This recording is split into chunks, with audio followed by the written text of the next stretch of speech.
Is this thing on? Welcome back to Big Mouth and fancy seeing you here in June. A very welcome, my friends, and especially my enemies. Come in, sit down, no touching. I don't do the touching. And welcome to Tuesday's edition of the dceu Daily. In a moment, I'll be discussing Sean O'Connell from Cinema Blend having a chat with Ping Pong Flicks. Chris Wong Svensson had Sean O'Connell on an hour-long video on his YouTube channel, Ping Pong Flicks.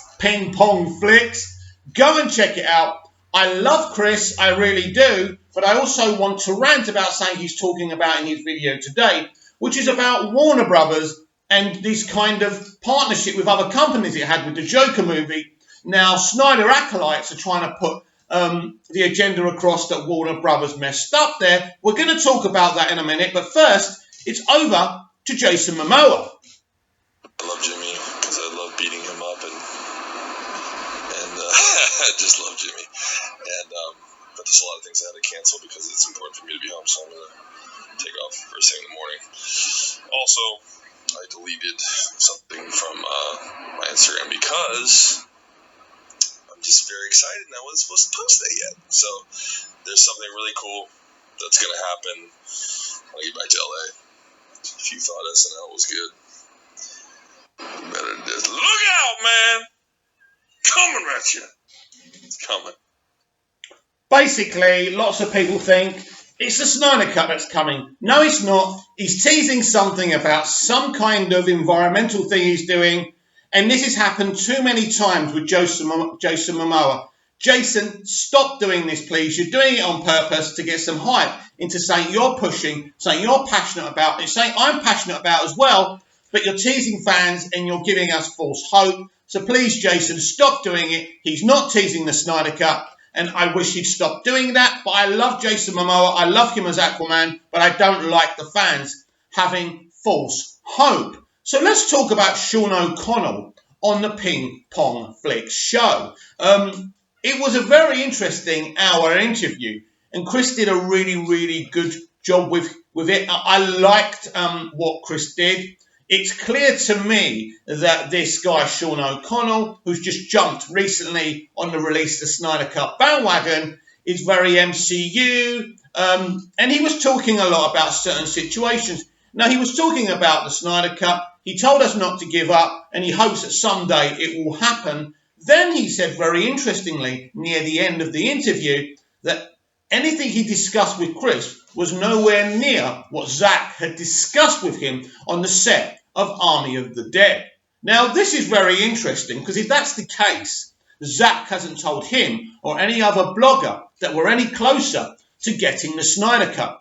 I believe in honesty, and from here on forth, I'm going to be very direct with everyone, my fellow Release the Snyder Cut fans, my fellow DC fans, and I'm going to tell you this. He didn't tell them anything. All he probably told them was, you know what, I'm so grateful to these people and what they're doing and what they've done to keep Autumn's memory going. Probably something really emotional for the fans. But at the end of the day, those bloggers have not been told that the Snyder Cut is coming. And I've been guilty of thinking this as well and giving you false hope. So I apologise. But it's time to be direct about this, because I think false hope is such a horrible thing. And that's why I had to just call out Jason Momoa.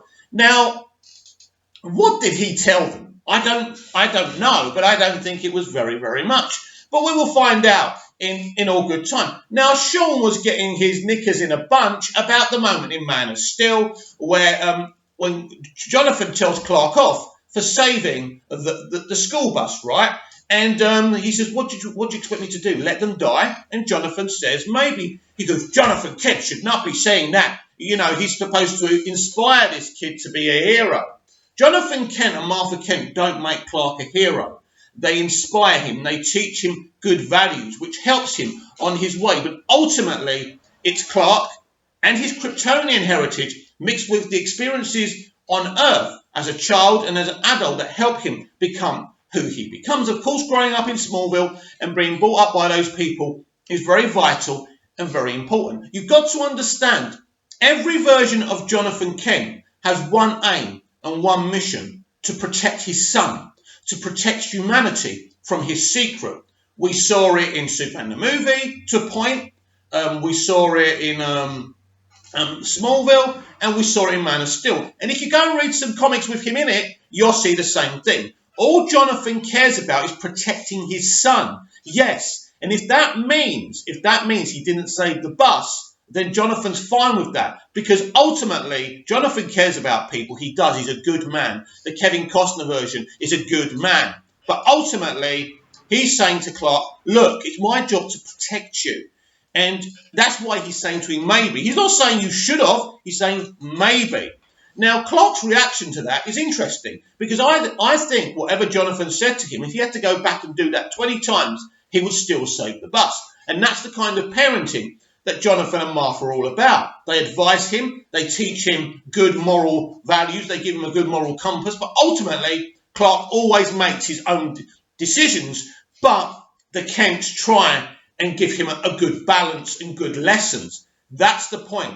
Jonathan Kent isn't a dictator. He's just saying, maybe you shouldn't have saved that bus, because now we've got this woman here talking about God and seeing what you did. You know, Jonathan's getting all this heat. What if the government come? What if they want to take him away? This was covered a lot in Smallville as well. So what Jonathan Kent says in Man of Steel isn't that bad. And I think the problem is with Sean and people like him, who is probably predominantly an MCU fan, doesn't get it. And everyone lost their shit in the original Man of Steel trailer when this happened. And I thought it was really interesting. I love debate. I love debating what happened in Man of Steel and BVS with people who don't get it. And some of these people simply don't get it. So I would say go and check out the interview with Sean O'Connell with Chris Wong Spencer on Ping Pong Flicks, his Ping Pong Flicks channel. It's an hour long. It's freaking awesome. Now, normally I do watch Chris's videos every day. Today I'm not, because I think he's forwarding an agenda, like many Snyder fans are, that I don't like. Now, I haven't seen the video. I don't know how he's going to put it across, because normally Chris is very diplomatic. Chris was very diplomatic with Sean O'Connell in that hour-long interview, and I liked, because it was clear that Sean O'Connell has many, many issues with the Snyderverse. He says he's watched Man of Steel a lot. I assume he likes it, but has issues with it. And that's fair enough. You see, Man of Steel is the movie, in terms of what it looks like and the action, that Superman fans were crying out for. But a lot of Superman fans, the comic book fans, didn't like the dark palette, the dark tone, but I loved it a lot. I think it's an amazing film, and I'm never going to forget it. If it doesn't continue, at least we've got that, and at least we've got BVS. So, as I say, Chris is a very diplomatic. I like him a lot. He also revealed to us yesterday that he doesn't have sponsors on his channel. Now, I respect this a lot, because I follow a lot of YouTubers always trying to sell us something, and I find it insulting. It means they're insulting our intelligence. Chris doesn't try and sell us anything apart from himself. And that's all you should be doing as a YouTuber, selling yourself. So once you go over 1,000 subscribers and you build your platform up, you're making money anyway. But obviously, I don't blame people for being successful and, selling merch and having sponsors. I'm not saying that. But it says a lot about Chris, what kind of YouTuber and person he is. His passion is the fandom. His passion is DC Comics, DC movies and DC TV shows. He also loves Godzilla. So I really respect the lad. But I will say to you right now, I don't agree with what he said on today's show. As I say, I don't know what he said. All I can see is the headline banner on his video that Warner Brothers have made a blunder. I don't think that they have. Now, what's happened here is Deadline has found out that Warner Brothers had lots of subsidiary companies, or a few, in partnership with the Joker movie, which obviously means they will get some of the profits from the movie. Now, the Snyder acolytes have decided to go with this with a big agenda. Warner Brothers make big blunder. So this film could make $1 billion, right? Warner Brothers will make about 3/4 of that, and the rest will trickle over to these subsidiary companies, right? Do you realise how many films you see this? How many times you watch a film and you see the main studio logo come up, then it's that pictures, then that pictures, and you think, bloody hell, hurry up, I just want to see the film, right? This is what happens. Because this was a low-budget film, you kind of need more companies to make the film with. That was the whole point. But no, the Snyder acolytes have decided to say that this is a blunder from Warner Brothers. They're going to lose a hell of a lot of money. They're not losing money. They're making a big, big profit. A big profit. And this is not something new. But of course we have to find something negative towards this film. It's successful. Everybody loves it. And Snyder acolytes are pissed off because we're now going to get a Joker sequel. I know it hasn't been officially said yet, but we will. And more Black Label films. And they're pissed off that the Snyderverse will not continue. So they have to find an agenda. They have to pick on something. As you know my love for Snyder. You know my love for MOS and BVS. But I'm not going to be deaf, dumb and blind here. You know, I'm going to speak the truth. This happens with a lot of movies. This isn't a blunder. And all you are doing is embarrassing yourselves. And you wonder why Warner Bros. Refuse to kind of talk to us and, you know, release the Snyder Cut. This kind of shit is why. Because it's like you're trolling them. They made a mistake with the DCEU. They made a mistake with elements of that development. They made a mistake with Justice League and what they did with Zack. But the truth is, since Walter Hamada has come in, they haven't put a foot wrong. And you saying they have doesn't make it so. Now, let's go back to some of the things that Zack Snyder has said in teasing things for his version of Justice League. The Snyder Cut. Very, very interesting. We've seen a lot of diagrams and we've heard about Steppenwolf. We've heard about Darkseid being in the picture. We've heard about a younger Darkseid, Euxis. We've heard about this amazing Lord of the Rings prologue at the start of the Snyder Cut, which is the history lesson. The history lesson was shortened down on the Justice League. It was pretty shit. It still looked amazing, but it was shit. They cut it down. I believe that that's one thing we would definitely get. It's already been done. I think we would get like maybe a 3 or 4 minute prologue with Gal Gadot's Wonder Woman Diana, you know, being the narrator at the start and talking about that. A proper Lord of the Rings prologue. I think that was definitely going to happen because Zack spoke about it. When they had all the bloggers on the set and Zack was still involved then, you know, everyone was going on about it. And Zack was quoted in saying, talking about it and actually saying, it's like a Lord of the Rings opening.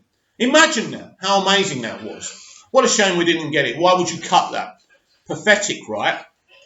But anyway, I'm going to make another point now. Now, Sean O'Connell also told Chris on the Ping Pong Flicks that a lot of the stuff he saw is pretty much similar to what he saw in the Justice Cut, but there are a few extra things that he saw. Now, surprisingly, Chris said, can you actually talk about what you saw? He goes, yeah, of course. And then Chris mentioned Grace Randolph, and that Grace Randolph's always been saying, conveniently, that she can't talk about it. Now, this is when Sean O'Connell said something extremely controversial, get my words out, but yeah, he said something extremely controversial, that Grace Randolph was not, according to Sean, not me, Grace Randolph was not with the other bloggers and media and critics at that set visit. Now, Grace has always claimed that she was there.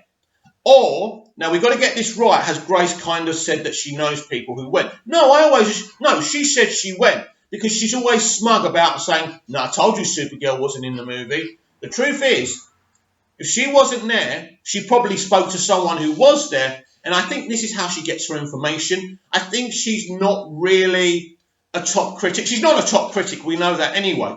But I don't think she gets to go to these things. Now, if what Sean O'Connell is saying is true, if what he's saying is not true, and Grace was there, I would apologise to Grace and say, you know, sorry for questioning your honesty. But if Sean's correct, this really puts a down on Grace Randolph and everything she said about the Flashpoint thing and Wonder Woman 1984. Don't forget, I've seen the movie. I'm just playing devil's advocate here. But why does she say that? Because what I'm saying to you, I'm not going to tell you whether it's there or not. But maybe it was originally there. Maybe it's not. Maybe it is. But what I'm saying to you, it puts a lot of doubt on what she's been saying about DC. But not only that, if you subscribe to Grace Randolph, you've got to question your loyalty towards her because she's been saying she was there. and another blogger said she wasn't. Now we've got to find out who's telling the truth. Problem is, Sean O'Connell doesn't like me because we had a little argument on Twitter. What else is new? I'm always arguing with people. So, some very, very interesting stuff. I think Chris did really well to get him. I think he's doing his rounds. I'm not sure if Chris had to pay him. That's none of my business, of course. But he's going to go to a lot of channels. He's not going to come to mine, obviously, because I don't even have 1,000 subscribers. He wants to get big from this. He wants to get more popular. He's doing this for a reason. He has no loyalty to us or our cause or our movement. It's not about that. But a very interesting interview. I'm really glad that Chris did it. But at the end of the day, no one's more frustrated about what happened to Justice League than me. No one is more frustrated that we've had a Superman Lois TV show announced and we still ain't getting a Superman movie. No one's more pissed off than me. But going for Joker, going for Warner Brothers, making up lies that they made a blunder about, having other subsidiary companies involved with Joker. It is not true.